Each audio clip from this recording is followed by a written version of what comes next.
So we are continuing our sermon series that is called Be Brave. So the very first thing I'm going to ask you is I need 10 of you who will be brave this morning. I have 10 one-liners that I need 10 different people to read out loud. Seriously, not a big thing. You don't have to come up with the material. It's written here and they're all in order, okay? We'll just go through 1 through 10, okay? I just need 10 people that later on you will read one out loud.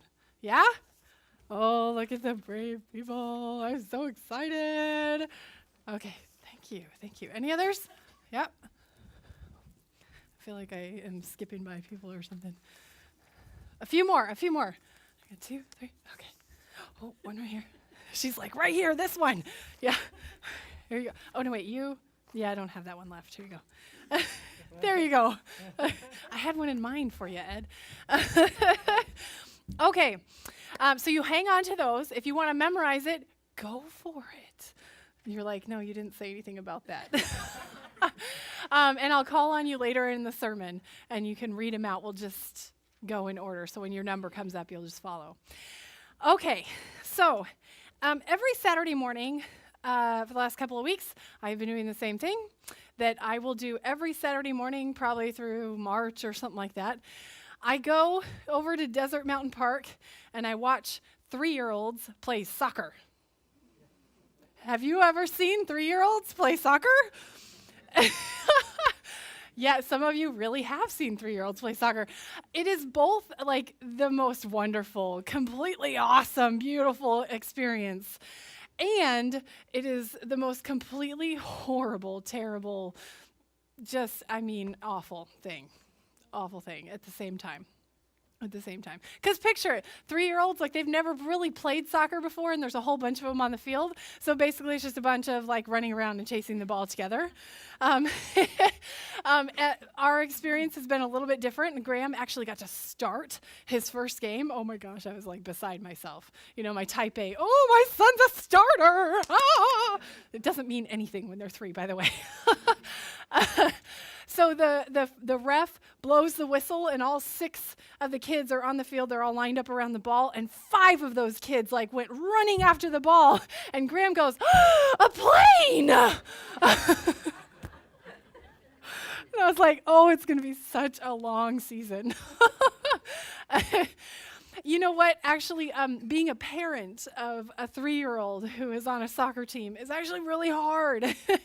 It's really, really hard because I'm telling you, when I signed him up for this team, you know, I like register him and I pay my big bucks so that he gets the uniform and the pictures, and he's got a coach, and they even do a clinic and right?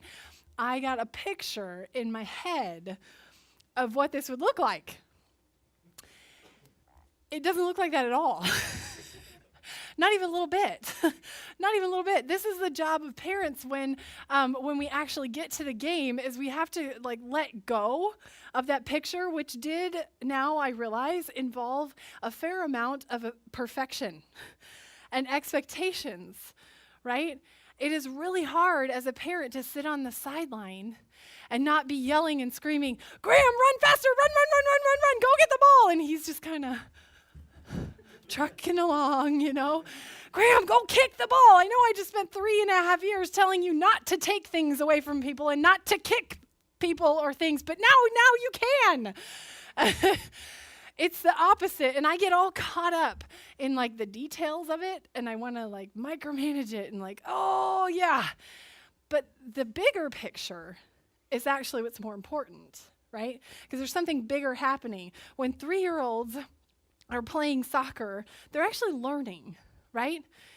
And what it looks like from the sidelines is that they're mostly learning through failure. Yeah, they're learning through failure. If we acknowledge it fully, like, so do we. We learn through failure. But letting go of focusing in on the details and realizing the bigger picture is a hard challenge in life. So one of my favorite pastors, favorite preachers to listen to is Rob Bell. And if you've heard of Rob Bell, like he's got blogs and all this stuff, but he also does a video series called Numa, and it's been out for a while. So if you've been in a small group, or we've used him in like youth group and stuff, he will focus in on one topic, and they'll film him doing his sermon in a certain place or something like that. So he's been a pastor for a really long time. And his church that he started, grew and grew and grew and kind of became like the typical, what you would think of as like an evangelical, non-denominational, big mega church. And he got invitations to speak all over the country, probably all over the world, like really famous in this particular niche, right? And so this is him giving one of his sermons. This is like the bootleg copy, so bear with it. It's on YouTube, so I don't feel like I'm cheating. But he hasn't put this out like officially yet, so we'll bear with the quality. But he's talking about the difference between focusing in on the details and how the details really add up into a big picture. And he's talking about kind of the Big Bang Theory. So here we go. I'll let him talk.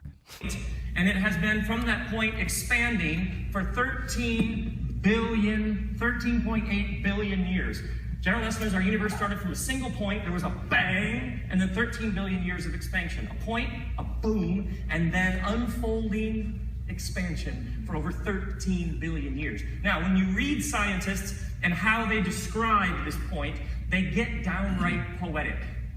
A single point of infinitely compressed mass space-time containing all of the universe. My personal favorite, an ineffable singularity of stupendous fecundity. Fecundity is the word of the day. Yeah. A sextillion-ton pinprick of cataclysmic energy, 1 billion times more dense than a rock. A point, a boom, and then 13 billion years of expansion. Now, generally belief is that at first, all that existed were particles, tiny bits and pieces of energy, and that sometime 3 minutes in to the creation of the universe, 13 billion years ago, 3 minutes in, particles began to bond with other particles and form atoms. 3 minutes in, particles basically looked around and went, hey, you guys want to hang out? Okay, so you get the idea. He goes on and he describes how we go from like focusing in on the tiniest little details, and then it becomes this huge, big picture, right? We are so tempted, I think, to get so wrapped up in the tiny little details and trying to get all the tiny little details mastered and get all those tiny little details perfect before we allow ourselves to get to the big picture. So the big picture is really what it's all about. We think about big picture with the soccer game. We think about the possibility of failure in all those tiny little details. And so I offer you kind of a secondary title for this sermon. The sermon is called There Is One Bigger. We're focusing on the fact that there are bigger things in mind. But the alternative title is that failure is an option. It is. It is an option. And I think that Jesus is okay with failure. I worked with this senior pastor once who one of his mottos, I shared this at our soul discipleship class this last Wednesday, one of his mottos was, it is far better to ask forgiveness than permission. Have you heard that one before? Yeah. He does, I know I say it, right? Now I say it. But he never said that to be like flippant, right? He's not dismissing anyone or doing it out of any maliciousness or something like that. He would say it because it's so important to be able to take a risk. It's so important to go outside of your comfort zone. You can't always stay exactly where you are. So I get the feeling that Jesus is the kind of guy who's okay with failure because of this interaction with Peter. We relate to Peter a lot in this situation because of his doubts. Doubts are not a bad thing. Doubts can be a good thing, right? Because when you doubt something, you tend to ask questions, which then sometimes you end up coming up with answers to those questions that you did not have before. So doubts are a good thing. The traditional interpretation, I think, of this passage and this like now famous line from Jesus, "Oh, ye of little faith," right, is a tendency to say, "Oh, Peter, you failed," and to put shame and blame on Peter, on his character, right? If anybody was going to have enough faith, I think it would be Peter. Peter's the guy who's always called to be like the leader of the leaders. It's like having your name start with a letter at the beginning of the alphabet. Anybody, your last name starts with a letter at the beginning of the alphabet. You know, the teacher always calls on you first. You always have to be the first one to do whatever it is, and then everybody else just follows in line, right? That's the position that Peter was constantly in. Jesus is constantly calling on Peter to do something first. I mean, Peter ate with Jesus and traveled with Jesus. They breathed the same air. For goodness sake, if anybody was going to get it, Peter was. But he doesn't. And so we say, how dare he? How dare he not get it? But that's just the thing, is that if anybody was going to get it and anybody was going to have enough faith, it would have been Peter. But he doesn't. He doesn't, which is the part that we relate to because we don't always have faith all the time. We have doubts too. The natural consequence, I think, that Jesus might have let happen here, you know, when Peter, he gets out of the boat first, great statement of faith. Anybody else feeling a little shaky on just that first step? Don't know if I would get out of the boat. I mean, that's just crazy. It's a perfectly good boat. Why would I get out? But when he's walking on the water and he starts to doubt, the natural consequence that Jesus could have let happen is what? Sink. Yep, like a rock. Straight to the bottom. Just let him sink. I mean, that would teach him a lesson, right? And what a shameful death that would be if he drowned in that situation and then everyone would know that Peter drowned because he didn't have faith and he didn't trust enough.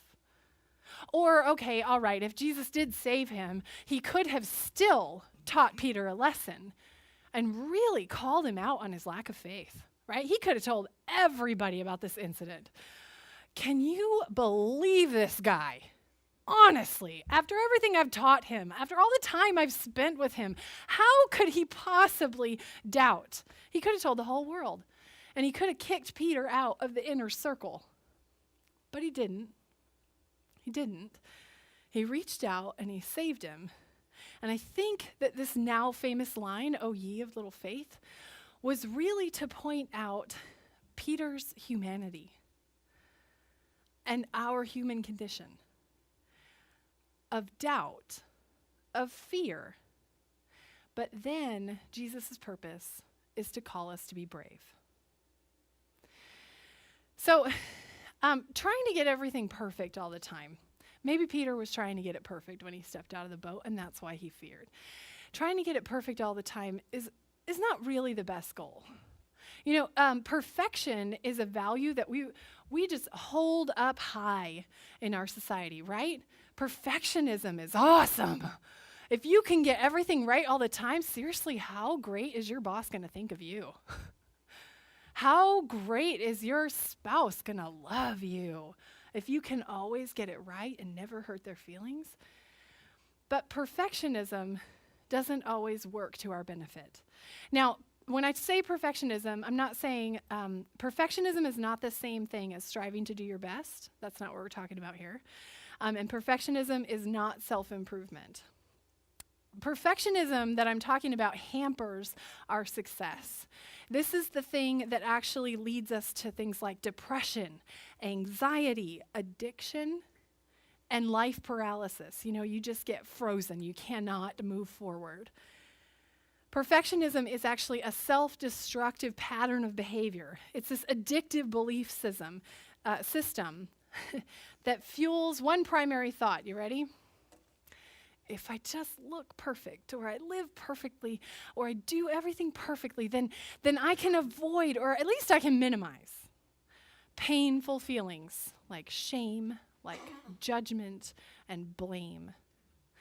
But the thing is that perfectionism is unattainable. We will never get there.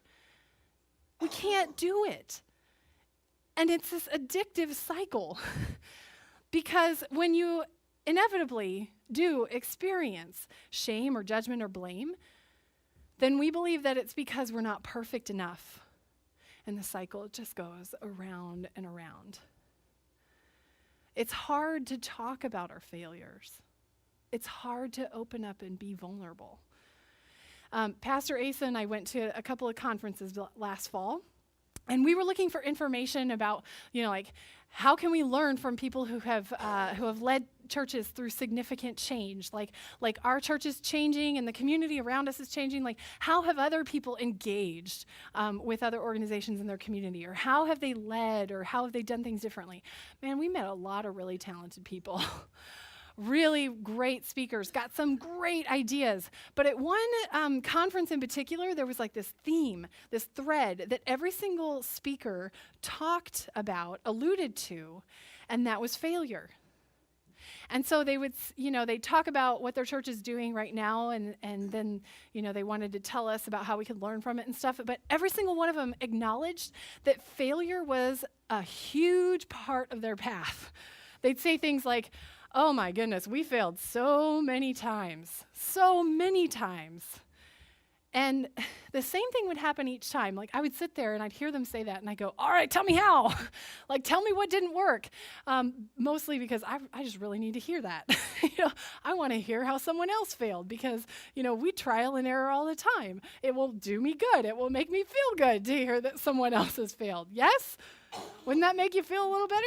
Well, and then we'd all have a good laugh about how failure is a part of it.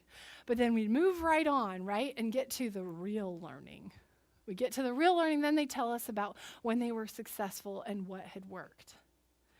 Not a single one actually told us about something that had failed. Failure is something that we cannot avoid, and vulnerability is the emotion that opens us up and allows us to learn from failure. So Rob Bell, who just talked about the big picture versus the tiny little details and the Big Bang thing, he had a really public failure, or not necessarily a failure, but a really public time of vulnerability. So like I said, he was a famous guy and like really connected in his, sphere of Christian circles and pastors and stuff like that. And then he wrote a book. He wrote one book in particular that made a lot of people mad. Like, it didn't really fit in the box of where he had been before. And a lot of people disagreed with him. And I know this is going to shock you.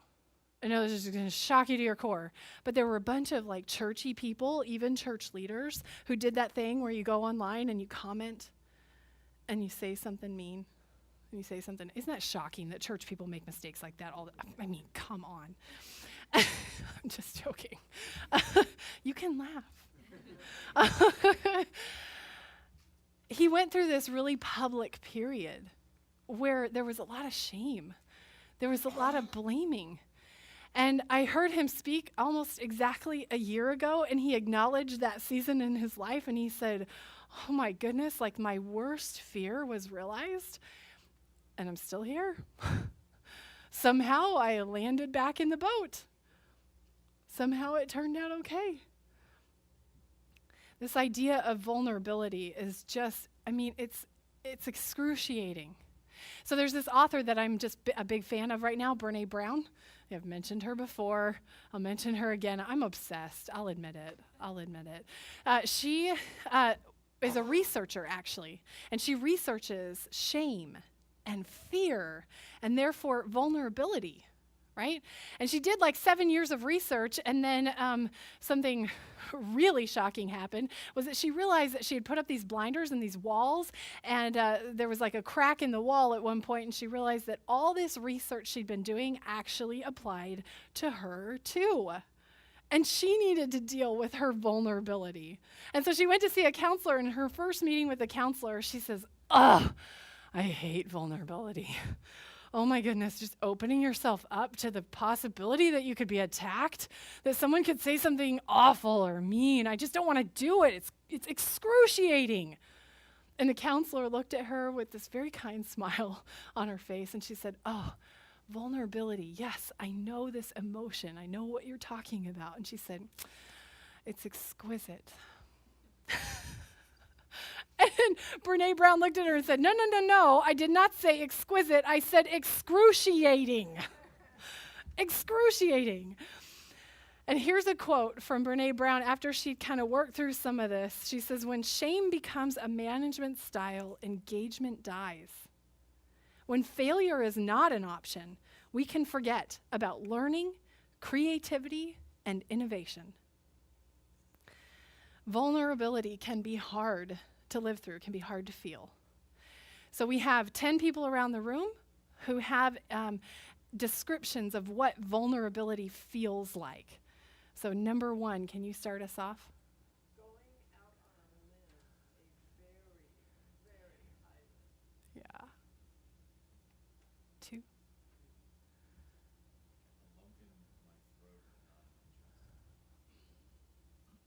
Start halfway across a tightrope and moving forward and going back are both just as scary. It feels so awkward and scary, but it makes me human and alive. Being all in. Infinitely terrifying and achingly necessary. Freedom and liberation.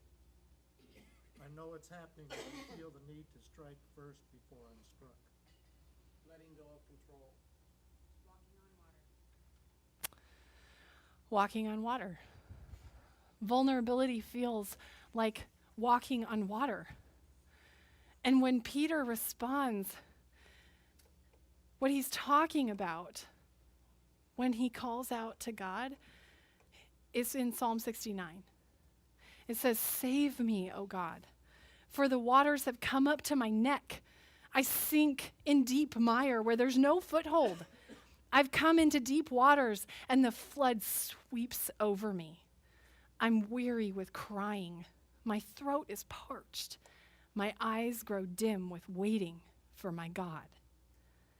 Peter knows what it feels like to give into fear and to feel the water rising up his body and to feel that panic like, oh my, this could be it. I feel this threatened. But then he also knows what it feels like to be brave and to call out, "Lord, save me." Vulnerability sounds like truth and feels like courage. Truth and courage are not always comfortable, but they are never weakness. So I am 6 feet tall, without the boots, 6 feet tall, and I do not play basketball, just so you know. Actually, my sister and I had this identifying thing when we were in late junior high, and whether it was spoken or not, we decided she plays basketball and I play volleyball. All right, separation. Before that separation happened, I had a brief stint. I played basketball in 5th and 6th grade. Y'all, I was terrible. Absolutely terrible. But not for the reason you might think, because you might think I was terrible because every morning I would wake up and my limbs would be longer than they were when I went to sleep, and I didn't really know what to do with that. That was definitely an element of it. But no, I was really terrible because I was so petrified, so afraid of fouling anyone. I could not bring myself to foul anyone. I couldn't even get close, right? Ben, what does this do to the game of basketball? If you can't foul, you can't play. That's right, you cannot play. Kind of does that to any game. If you can't go take the ball, if you can't attempt to take the ball away, then you may as well sit down and just let them throw at the basket, right? There's no point. There's no point. So I was terrible all of 5th grade year, and then, I don't know why, but it went back 6th grade year. And halfway through the year, I got up the gumption to try to set a pick. I know. My coach had been working with me on this, all the first half of the 6th grade year, and I was like, oh my gosh, I feel such pressure. I have to do it. So this game, we start playing, he puts me in, which I know he cringed every time he had to put me in. And so he puts me in, and I'm like, all right, I am going to set a pick, right? And so I go and I do it, and this is my understanding, Ben can correct me, but this is my understanding. You set a pick, you pick your spot, you get there, you plant your feet, and you lock your arms into your side, right? That's the part I forgot. I did not lock my arms into my side. I was flailing or something, and I got it wrong. Here's the point. I got it wrong. I had been so wrapped up in doing everything perfectly, and I could not allow myself to get it wrong. But I took this one little risk, and I got it wrong. And the whistle went off, and the ref said, foul! And I got that, that hot feeling like all in your body, and my cheeks are on fire, and the shame is just all, and the sky is going to fall. It's going to fall. You know what happened? My coach jumped out of his chair and started screaming, yeah! My parents are screaming. The whole audience, the whole crowd is like clapping their hands. Yay, she fouled someone. She fouled someone. Because I had to get out of the boat. Right? I had to take a risk. We have to take a risk. We cannot stay where we're comfortable. So here's this quote from Theodore Roosevelt. He says, "It's not the critic who counts, not the man who points out how the strong man stumbles, or where the doer of deeds could have done them better. The credit belongs to the man who is actually in the arena, whose face is marred by dust and sweat and blood, who strives valiantly, who errs and comes up short again and again, because there is not effort without error and shortcomings." When Jesus saw that the disciples were afraid, he responded immediately. But he didn't say, "Oh, it'll be okay. It'll be okay. And just be comfortable. Just get comfortable. I promise I won't push you ever again. It'll all be okay." No. He responded immediately, and he said, "Be brave. Do not be afraid." And then he called Peter out of the boat to walk on the water. We'll continue our worship responding through faith by the giving of our tithes and offerings.